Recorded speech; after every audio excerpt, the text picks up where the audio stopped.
Have you ever glanced into a hallway and felt like something was already there, watching you?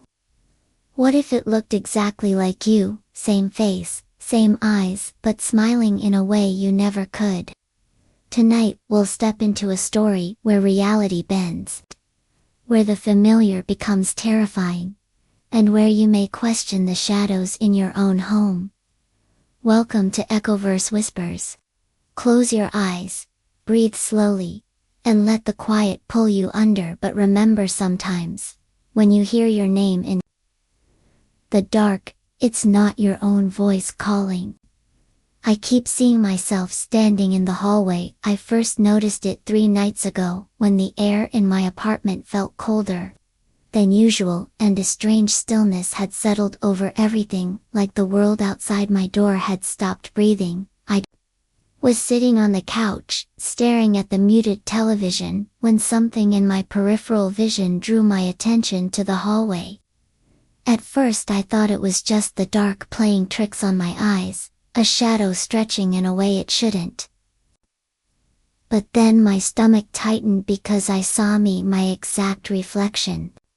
Same clothes, same posture, same tired eyes, standing halfway down the hall. Its head tilted slightly as if trying to listen for something.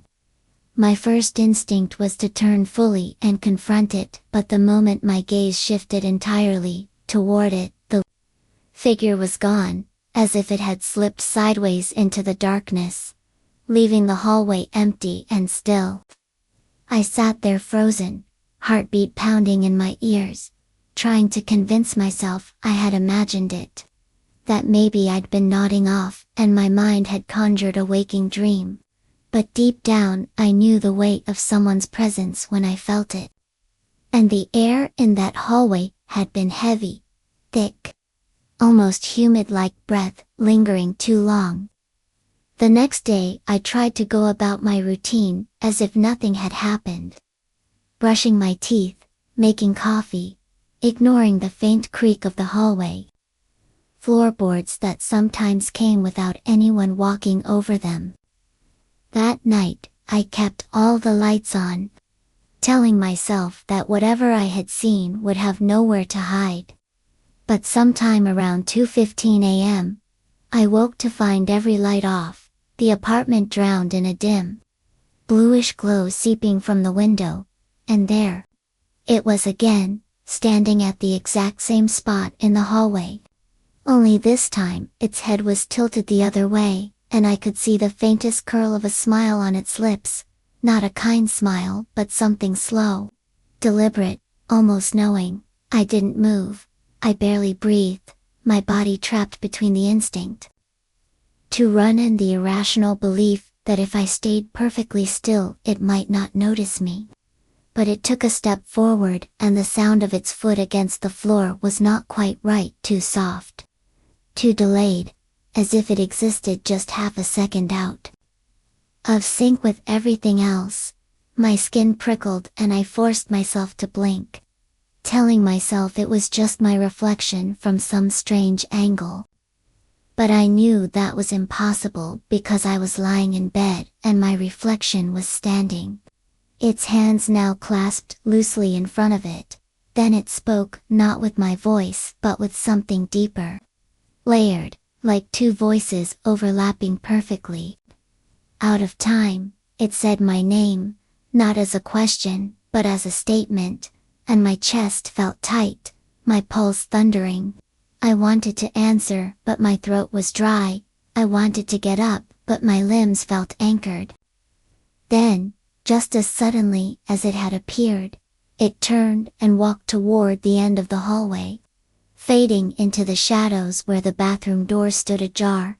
I didn't follow. I stayed awake until dawn, when the light from the window spilled warm and gold into the apartment, convincing myself that if I just ignored it, it would go away. But on the 3rd night, I heard the bathroom door creak open on its own and the sound of bare feet padding toward my room. And when I looked, it wasn't standing in the hallway anymore, it was standing in my doorway. I keep seeing myself standing in the hallway, The night after it stood in my doorway, I told myself I wouldn't sleep, that I would stay awake and catch it if it came again, but sometime past midnight, despite the steady thump of my heart and the way every creak in the apartment kept me alert, my eyelids grew heavy and I must have drifted off, because when I opened them again, the air was colder than before and the faint bluish light was back. Spilling like water across the floor, I sat up slowly, the covers feeling heavier than they should, and my eyes darted instantly toward the hallway. It was empty, but I could feel it, something in the stillness that made my teeth ache. A vibration, just under the edge of hearing. I swung my legs out of bed, and the floor felt damp beneath my feet, like I'd stepped onto wet stone instead of wood. I moved to the doorway and stared down the hallway toward the bathroom. The door was wide open. I could see the dim shape of the sink and the glint of the mirror above it. I took a step, and that's when I saw movement, not in the hallway but inside the bathroom mirror. A figure shifting ever so slightly, leaning toward me from the glass. I froze because it was me again, but wrong. Its face was expressionless, its eyes fixed on mine without blinking, and there was a faint shadow under its skin, like something pressing from the inside. The longer I stared, the more I realized it wasn't standing in the bathroom at all. The mirror showed a hallway that didn't exist in my apartment.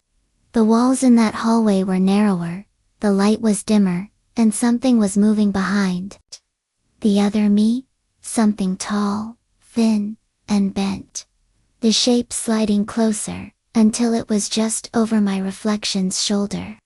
Its head tilted too far to one side. I wanted to step back, but my body wouldn't respond.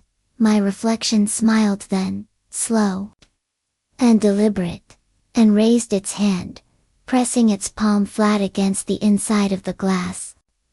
I didn't raise mine but still felt the icy sensation of skin meeting skin, a cold that seeped deep into my bones. The shadowy figure behind it leaned closer, its face, or what should have been a face, hidden by strands of something like wet hair. My reflection's lips moved then, shaping words without sound, and I realized I could feel them in my head, rather than hear them. It was telling me to come closer, to step into the mirror, and in that moment, my apartment around me felt less real, like I was standing in a place that could dissolve if I didn't anchor myself. I backed away slowly until my shoulder hit the bedroom doorframe, and when I blinked, the hallway was normal again.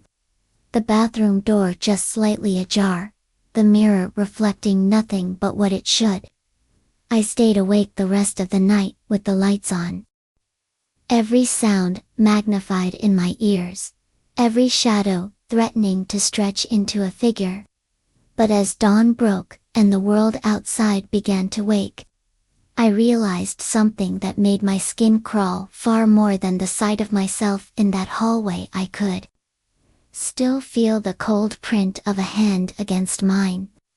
I keep seeing myself standing in the hallway. I thought avoiding the mirror would keep it away, but on the fourth night I realized it didn't need the glass to reach me.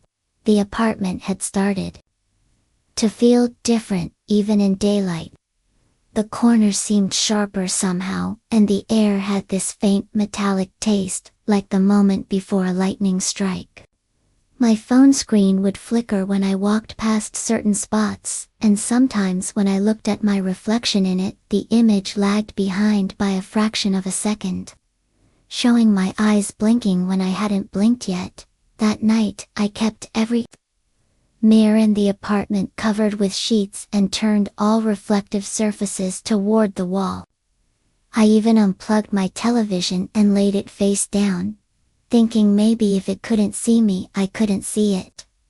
But just after midnight, I woke to a sound that wasn't the normal settling creak of the building. It was the soft, deliberate tap of fingernails against wood. I held my breath and listened.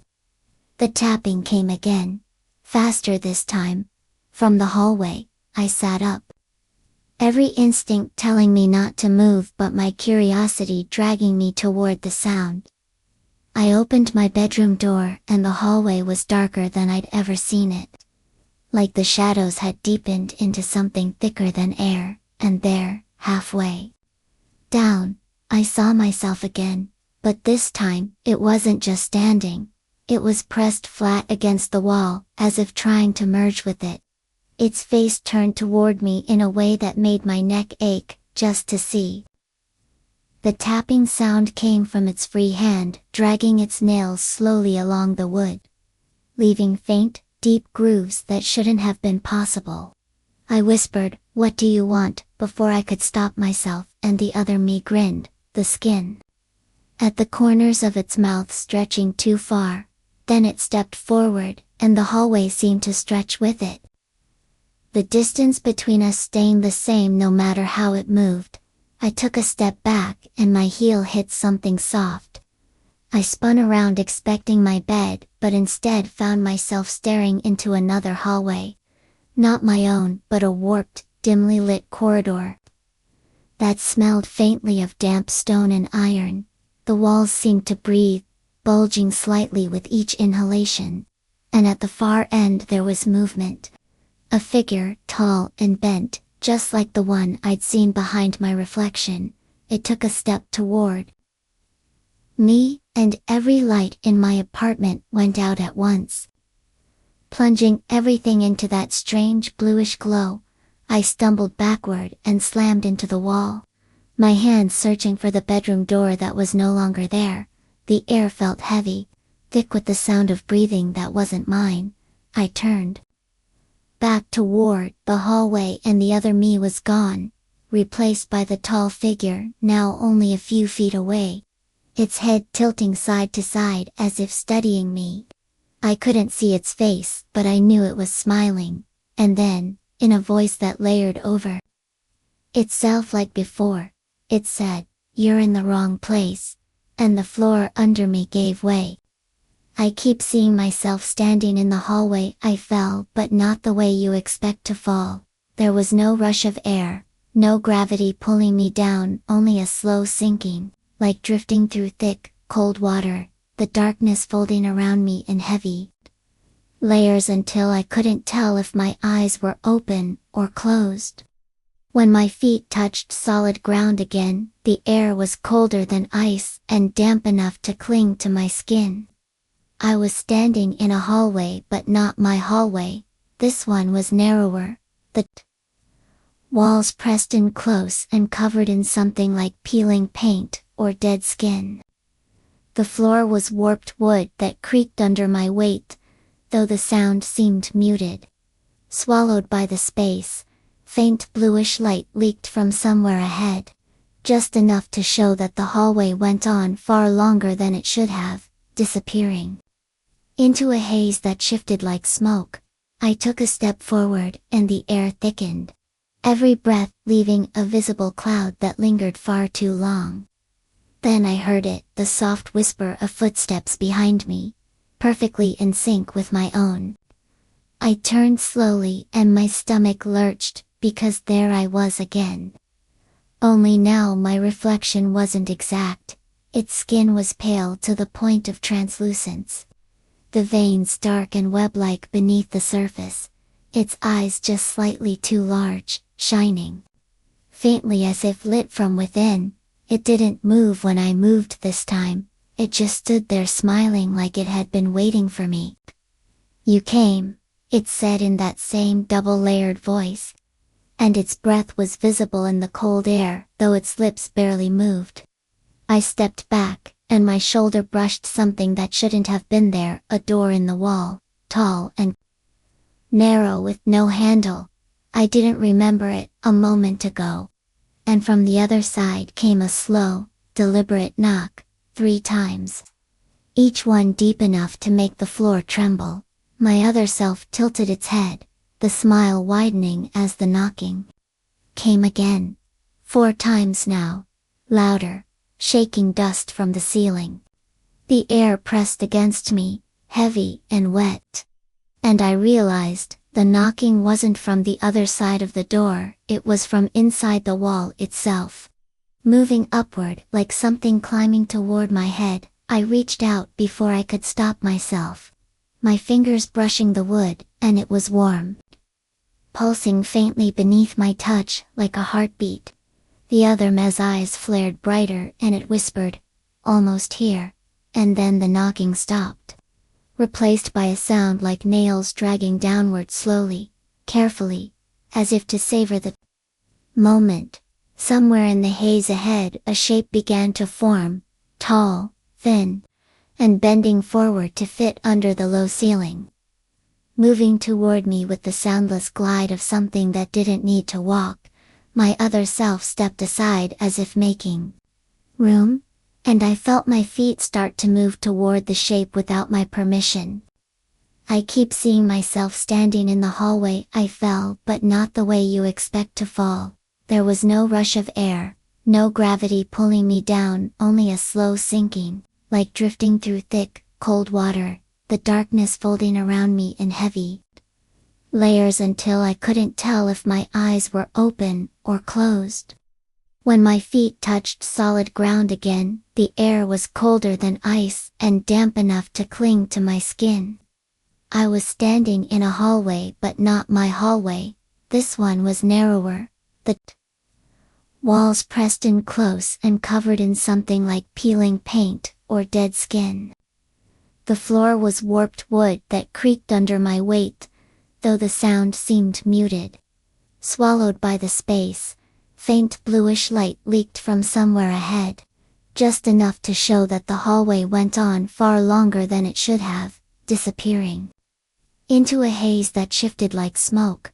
I took a step forward and the air thickened, every breath leaving a visible cloud that lingered far too long. Then I heard it, the soft whisper of footsteps behind me, perfectly in sync with my own. I turned slowly and my stomach lurched, because there I was again. Only now my reflection wasn't exact. Its skin was pale to the point of translucence, the veins dark and web-like beneath the surface, its eyes just slightly too large, shining faintly as if lit from within. It didn't move when I moved, this time. It just stood there smiling, like it had been waiting for me. "You came," it said in that same double-layered voice, and its breath was visible in the cold air, though its lips barely moved. I stepped back and my shoulder brushed something that shouldn't have been there. A door in the wall, tall and narrow with no handle. I didn't remember it a moment ago. And from the other side came a slow, deliberate knock, 3 times. Each one deep enough to make the floor tremble. My other self tilted its head, the smile widening as the knocking came again. 4 times now, louder. Shaking dust from the ceiling, the air pressed against me, heavy and wet, and I realized the knocking wasn't from the other side of the door, it was from inside the wall itself, moving upward like something climbing toward my head. I reached out before I could stop myself, my fingers brushing the wood, and it was warm, pulsing faintly beneath my touch like a heartbeat. The other mez's eyes flared brighter and it whispered, "Almost here," and then the knocking stopped, replaced by a sound like nails dragging downward slowly, carefully, as if to savor the moment. Somewhere in the haze ahead a shape began to form, tall, thin, and bending forward to fit under the low ceiling.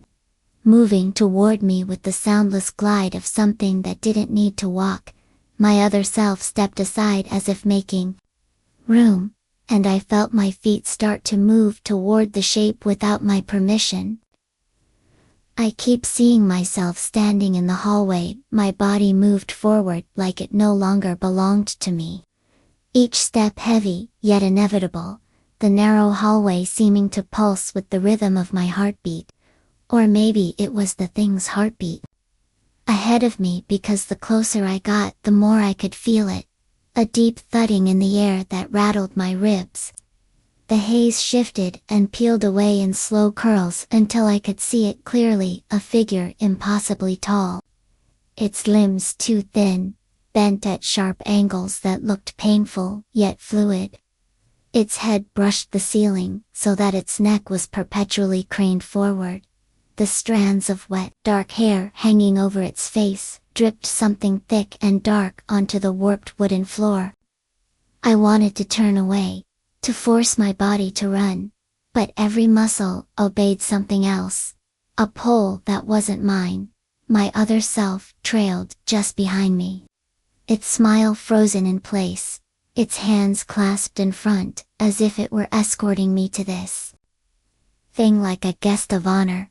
As I got closer, the figure bent lower, the air growing heavier until it felt like breathing through wet cloth. Its hair shifted slightly, and I saw just a glimpse beneath the suggestion of a face. But wrong. The features stretched too far. The skin puckered and wrinkled like it had been soaked for far too long. And where the eyes should have been, there were only deep, glistening hollows that seemed to drink in the light. Then it spoke. Though its mouth never moved, the voice filling the hallway from everywhere at once. You've been watching yourself, but it's been me watching you. The words crawled through my head like insects, each syllable sinking deeper than sound. Should go. My vision flickered like a dying bulb, and for a moment I saw my apartment again. The real one. The familiar hallway. But standing there was not me, at least not entirely. Its skin was still pale. Its eyes still too large. But it was moving through my home like it belonged there. Touching my things. Opening drawers. Stopping to stare into the dark corners. The vision snapped back to the warped hallway, and the tall figure reached out one impossibly long hand, toward my chest. The tips of its fingers sharp, ridged like the underside of a seashell, when it touched me. A wave of cold tore through my body. Not on my skin but inside, like every vein had been filled with ice. I gasped and the sound didn't come out. My lungs locked as the tall figure leaned close enough that the wet strands of its hair brushed my cheek. The liquid dripping onto my shoulder burning like acid. Behind me, my other self whispered in my ear, "Don't fight it, you've been here before." And in that instant I realized it was right. I knew this hallway, I knew that figure, and I knew exactly what would happen if I let it finish whatever it was doing. But before I could pull away, its fingers began to push slowly into my chest without breaking the skin. I keep seeing myself standing in the hallway. The sensation was worse than pain. It was cold and deep and endless. Like something was reaching not for my body but for the thread that tied me to it. My vision blurred at the edges, colors draining, until the hallway was only shades of blue and black. The tall figure's hand sank deeper without tearing flesh, passing through like smoke through an open window. And with every inch it pushed inside, I felt something being unraveled, pulled loose from the center of my chest. My other self stepped closer now, standing beside the thing, its face inches from mine. Smiling as if this was a long-awaited moment. "Almost done," it murmured. Its voice layered with something that was not human speech, a second tone deeper, heavier, like a growl underwater. The tall figure's head tilted toward my ear, and though it had no eyes, I felt it looking inside me, searching. The instant its fingers brushed something inside, a spark, a weight. Something I instinctively knew was mine. It gave a low shuddering breath and whispered, "Found it." The pull became violent, a ripping force that made my knees buckle. And in the space of a heartbeat, I was standing somewhere else entirely. My apartment again, except wrong in ways that made my skin crawl. The light was too dim, the angles of the walls slightly bent, and the shadows were thicker than they should be. as if they had weight. I turned and saw the hallway. My hallway. But at the far end I was standing there, not pale, not warped meat. Exactly as I was staring back in shock and horror, behind that other me, I caught a glimpse of the tall figure moving silently forward, its long fingers brushing the walls, leaving trails of darkness like smeared ink. My breath caught because I understood now it wasn't me that had been trapped, it was the real me, and whatever I was now was something pulled free and hollow. The other me in the apartment turned to run, but the hallway stretched endlessly before them, the figure gliding faster than its bent frame should allow. I wanted to shout, to warn them, but no sound came. My body still frozen in this other place. My other self, the pale one, appeared beside me again, and this time there was no smile. Only a look of satisfaction as it said, "You've taken my place before, now it's my turn," and the world folded in on itself, with the sound of rushing wind, the hallway and apartment collapsing into a single point of cold, suffocating dark. I keep seeing myself standing in the hallway. The darkness wasn't empty, it was full, thick with a pressure that made it hard to think. A kind of living silence that pulsed in time with my heartbeat, except I wasn't sure it was my heartbeat anymore. Shapes began to move in that blackness, not with light, but with the absence of it, darker than the dark around them. They slid and shifted like oil on water, forming outlines of faces, hundreds of them, each one almost mine but not quite. Some with eyes too far apart. Some with mouths that stretched too wide. Others with no mouth at all. They drifted past me, whispering in a language that made my ears ache. The words curling inside my head like smoke. Each face seemed to be studying me, tilting in slow, unnatural angles before fading back into the void. Then one of them stopped, directly in front of me, and didn't fade. Its features almost exactly mine, but its skin shimmered faintly like the surface of a bubble, reflecting colors that shouldn't exist. "You've been here longer than you think," it said without moving its lips, the voice bypassing my ears entirely. "You see the hallway because it's the only shape you remember, but there are others, worse ones." Before I could respond, the pressure around me shifted. The sensation of being watched becoming heavier, sharper, and I realized all the other faces had vanished, leaving only this one, and a sound, a slow, deliberate creak. Like an old floorboard bending under weight, the sound came from behind me, from nothing. Yet I could feel it moving closer. I turned and the hallway was there again. The same warped wood and peeling walls, but now it was flooded ankle-deep and stagnant. Black water that rippled though there was no wind. Something was moving beneath it, brushing against my legs. My pale other self stood at the far end, its eyes glowing faintly in the gloom, and for the first time it looked unsettled. Glancing toward the ceiling, where the shadows had begun to pool and drip downward in long, writhing strands, the tall figure emerged from them, bending low to fit, its long fingers dragging through the water with a sound like tearing cloth. It didn't look at me this time. Instead, it reached for the pale version of me, who stepped back and whispered something I couldn't hear. The figure paused, tilting its head, then both of them turned toward me in perfect unison, and in that moment I knew whatever was about to happen next was meant for me alone. I keep seeing myself standing in the hallway. The tall figure waded through the black water toward me, its steps silent despite the ripples curling outward in slow, deliberate patterns. The pale version of me followed behind it, both of them moving with an uncanny synchronization, as if their bodies were being pulled by the same invisible thread. I wanted to back away, but the hallway behind me stretched endlessly. the walls bending inward, narrowing until they seemed to breathe. My chest tightened as though the air itself didn't want me here. The water around my legs grew colder with each passing second, until my skin felt numb. Then I felt something coil around my ankle, thin, smooth, and pulsing faintly as if alive. When I looked down, a shadow-black tendril was rising from the depths.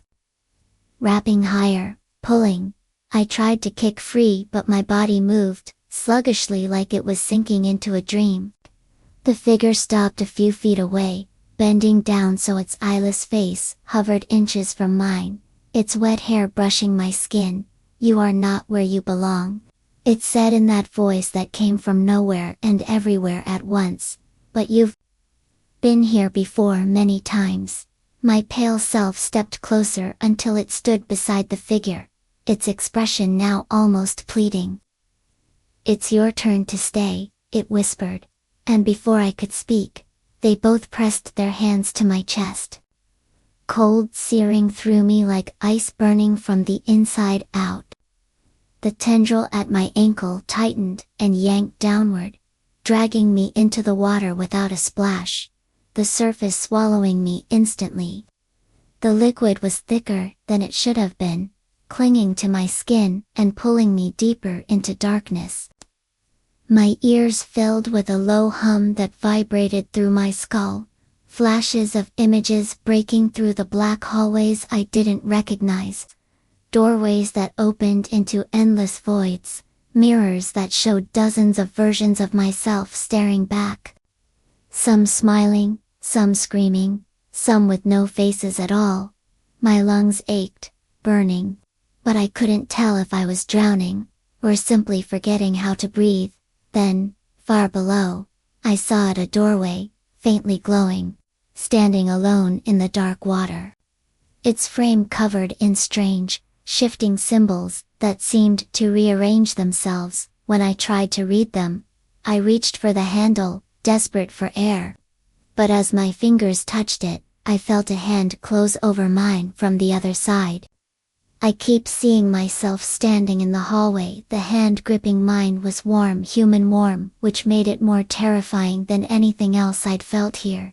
It squeezed once, firmly, like a silent warning, and then began to pull me through the doorway, the black water peeling away from my body in sluggish ribbons as I crossed the threshold. For a moment, my vision fractured flashes of the hallway, the pale version of me, the tall figure, all flickering in and out like bad reception, and then I was standing in a room I didn't recognize, dimly lit by a single bulb swinging on a frayed cord. The air smelled faintly of rust and wet stone. The walls were covered in mirrors of different sizes and shapes, none of them reflecting the bulb or the room correctly. Some mirrors showed the hallway behind me, others showed the black water, stretching out forever, and in a few I could see the tall figure standing just inches behind my shoulder, though when I turned there was nothing there. The person holding my hand stepped into the light, and I almost screamed. It was me. But not pale, not warped, exactly me as I should be. But wearing clothes I didn't own, and with an expression I'd never seen on my own face. Something between exhaustion and relief. "You almost didn't make it," they said, their voice low and trembling. "You're not supposed to touch the water, it remembers." I asked them what this place was, my voice sounding small against the buzzing light, but they shook their head, glancing nervously at the mirrors. "We don't have time. It's already here," as if on cue. The glass in the largest mirror across the room began to ripple like water, and two pale hands pressed against it from the other side, followed by a face, my pale self's face, grinning wider than it should be, its skin cracking at the edges of its mouth. The other me tightened their grip on my hand, pulling me toward a narrow door in the corner. "If it gets through, you won't leave this time," they hissed, but as we reached the door, every mirror in the room began to rattle violently. The sound building into a deafening chorus of distorted whispers. The glass in the largest mirror bulged outward, like something pushing to break free, and my pale self's voice echoed through the room in perfect clarity. You can't outrun yourself. I keep seeing myself standing in the hallway, the glass of the largest mirror cracked with a sound like bones snapping. Long spiderweb fractures racing outward as pale fingers curled around the edges, pulling, the surface tearing like wet fabric. Instead of shattering, my other self yanked me toward the narrow door. Fumbling with the handle that seemed to resist being turned, the bulb overhead swung wildly now, casting the room into flashes of blinding light and deep shadow. In one flicker, I saw the pale figure halfway out of the mirror, its body bending and twisting unnaturally to squeeze through. In the next flash, it was fully in the room, water dripping from its limbs onto the floor, where it hissed and steamed. It smiled at me with teeth that didn't match my own. Too long, too sharp. My other self slammed the door open and shoved me through, following immediately after and slamming it shut, but the rattling didn't stop. It grew louder, deeper, vibrating through the walls of the narrow hallway we now stood in. This new hallway was different from the one I knew. Its walls were made of rough stone, slick with condensation, the air thick and damp. Somewhere far ahead, faint blue light flickered. Keep moving, my other self said, their voice urgent but quieter now. Don't look back, don't answer if it calls your name. We moved quickly, our footsteps echoing unnaturally, as though the stone was amplifying every sound. Behind us, the whispers began again, faint at first but rapidly gaining clarity, and then I heard it, my voice, calling softly, pleading, saying my name over and over. I clenched my jaw and kept walking, but the air felt heavier with every step, the walls pressing closer, the ceiling lowering until we had to crouch. The flickering blue light ahead seemed farther away now, stretching with the corridor itself. My breath quickened, the air tasting metallic, and then something brushed my shoulder in the darkness. A light, almost friendly touch. I knew without looking that it was the pale version of me, keeping pace, moving silently, just out of sight. My other self stopped abruptly and pressed their hand against my chest to hold me still, their eyes wide with fear. It's not behind us anymore, they whispered, and slowly tilted their head upward there, clinging to the low ceiling like an insect. The pale figure hung above us, smiling down, its hands and feet bending the wrong way, and before I could react, it dropped silently between us. I keep seeing myself standing in the hallway. It landed without a sound, the water dripping from its skin vanishing before it hit the stone floor. My other self stepped back, keeping me behind them, but the pale figure didn't move forward. It just stared, its smile fading into something worse, an expression that felt like recognition, like it had been waiting for this exact moment. You've run far enough, it said in my voice. But the words felt heavier, distorted, carrying a weight that made my chest tighten. My other self whispered, "Don't respond," and gripped my arm so tightly my skin ached. But the figure tilted its head, eyes locking onto mine, and the hallway seemed to stretch and twist behind it, the stone dissolving into that endless black water again, rippling outward in slow waves. I blinked, and the blue light ahead was gone, replaced by dozens of doorways on either side of the corridor, each standing open just enough for shadows to leak out like smoke. The pale figure began to step backward, merging into the water as though it were sinking through the floor. but its eyes never left mine. "Choose," it said, and then it was gone, leaving only the sound of dripping somewhere above us. My other self pulled me toward the nearest door. But the shadows seeping out of it recoiled as if sensing them, curling instead toward me, wrapping around my ankles in wisps that felt almost cold enough to burn. "It wants you," they said, panic creeping into their voice for the first time. "It doesn't care about me anymore." Every door we passed showed glimpses of impossible places, rooms that looked exactly like my childhood. Bedroom but with things slightly wrong. Forests under black skies with trees that moved like they were breathing. A version of the hallway where hundreds of me stood shoulder to shoulder, all staring at the doorway we occupied now. Finally, we reached the end where a single door stood. Shut, its wood old and splintered, marked with the same shifting symbols I'd seen underwater. My other self hesitated, staring at it like it was both salvation and death. "If we open this, there's no coming back," they said. But before I could answer, the sound of something crawling fast along the walls closed in from behind, and the dripping above us stopped. I keep seeing myself standing in the hallway. The silence that followed the end of that dripping was worse than the sound itself, thick and absolute, pressing against the surface of the floor beneath us rippled like the black water from the hallway, spreading out until it swallowed everything but the two of us, and in the reflection below I saw not two figures, but dozens, all variations of me, pale, faceless, broken, limbed, whole, smiling, screaming, circling in the water, watching, waiting. And I realized they weren't trapped in the reflection at all, they were moving closer. I keep seeing myself standing in the hallway.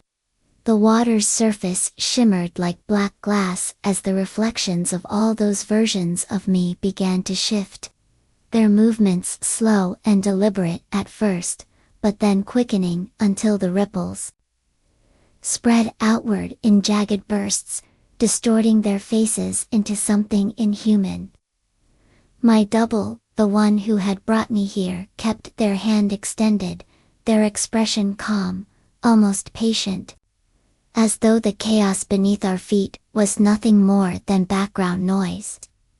"You're already part of them," they said softly, and when I looked down, I saw my own reflection changing too, my skin paling, my eyes hollowing out into endless pits, my mouth stretching into that same wrong smile. I stumbled back, but there was no ground to retreat, to only the water, which now bulged upward in strange, pulsing shapes, like it was breathing. The versions of me within it began pressing their hands against the underside of the surface, their palms leaving trails of darkness that spread like ink. My double stepped closer, their presence making the air thicken around me, each breath harder than the last. "Do you know why the hallway always comes back?" they asked, and before I could answer, they leaned in so their words brushed against my ear. "Because you never left it." The realization hit like ice down my spine. The hallway, the mirrors, the doors, the stone corridors, they were all part of this same place, looping back on itself, and I'd been walking in circles, sinking deeper every time I thought I'd escaped. Suddenly, the water split soundlessly down the middle, revealing the hallway again, stretching away in both directions, dim and endless. And from each end, pale figures began to walk toward me, perfectly synchronized, their steps silent, their faces mine, and my double's hand was still waiting between us. The only steady point in the entire shifting nightmare. "This is the last time I'll ask," they said. "Are you ready to stop running?" I keep seeing myself standing in the hallway. I didn't answer, not because I didn't want to, but because my voice seemed locked somewhere deep inside my chest, trapped under the weight of the soundless footsteps closing in from both ends of the hallway, each figure perfectly mirroring the other. Their movements precise and deliberate, their eyes locked on me like they already knew what my answer would be. The black water at my feet thinned until I was standing on the cold stone floor again, but it felt softer somehow, as if it might give way at any moment. My double's hands still hovered in the space between us, unwavering, their expression neither threatening nor kind, just inevitable, like a clock reaching its final second. The pale figures were close enough now that I could see the small imperfections in their faces, the slight smudges beneath their eyes, the faint, unnatural stretch of their smiles. And I realized they weren't all identical. Some looked exactly like me as I am now, others like versions I didn't recognize, older, younger, broken in strange ways, one missing an arm, one with black veins creeping up their neck, one whose eyes were replaced entirely by shifting darkness. My heart pounded so hard I could feel it in my teeth. My double spoke again. "If you take my hand, you'll see what's behind the last door." Their voice was steady, but underneath it I could hear the faintest echo, like dozens of my own voices speaking in unison. The pale figures stopped just short of me, forming a perfect circle, their heads all tilting at once, the movement sharp and mechanical. My double stepped closer and whispered, "It's the only way to wake up." And in that moment, without fully understanding why, I reached out, and the instant our fingers touched, the hallway folded in on itself, the figures collapsed into streaks of white light, and I was falling, not into water or darkness, but into the sound of my own breathing, steady and loud, like I was lying in my bed at home.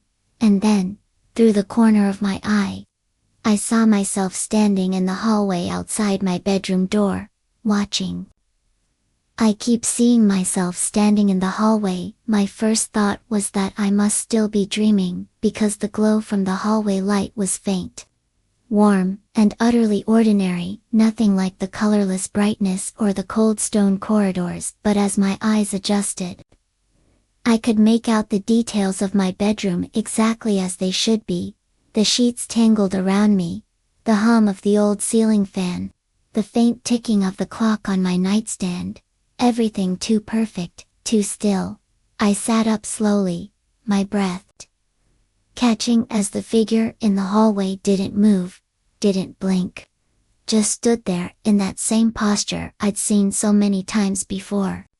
And the realization hit with a cold finality. It wasn't another version of me anymore, it was me. As I was in this moment, awake, watching myself from the other side of the threshold, my head tilted slightly, that same faint smile playing at the edges of my mouth, I called out, my voice trembling, "What do you want?" And my own voice answered back in perfect sync, "You." The light flickered once, long enough for the shadows to stretch unnaturally across the walls, and when it steadied again, the figure was closer, one step into my room. Though their feet hadn't made a sound, I could see their eyes now, and they weren't black, they weren't pale, they were alive, shifting, as if they contained every other pair of eyes I'd ever seen in that place. Their lips moved again, whispering something I couldn't quite hear. But the moment I leaned forward to catch it, they lunged, not with violence, but with the sudden collapse of space itself. And the last thing I saw before everything turned inside out, was my own hand reaching for me, pulling me through the doorway that had always been waiting. And as it closed behind us, I understood the truth. There had never been an escape, only the next hallway, and I had finally taken my place inside it. What did you see in that hallway? Was it just a reflection? A dream? Or something that's been waiting for you all along? Tonight's echoes may fade when you open your eyes, but some doors never really close. If you want to wander deeper into worlds where fear whispers and dreams turn strange, stay close to EchoVerse Whispers. Like, subscribe, and keep listening, because the next time you glance into the dark, you might just see yourself.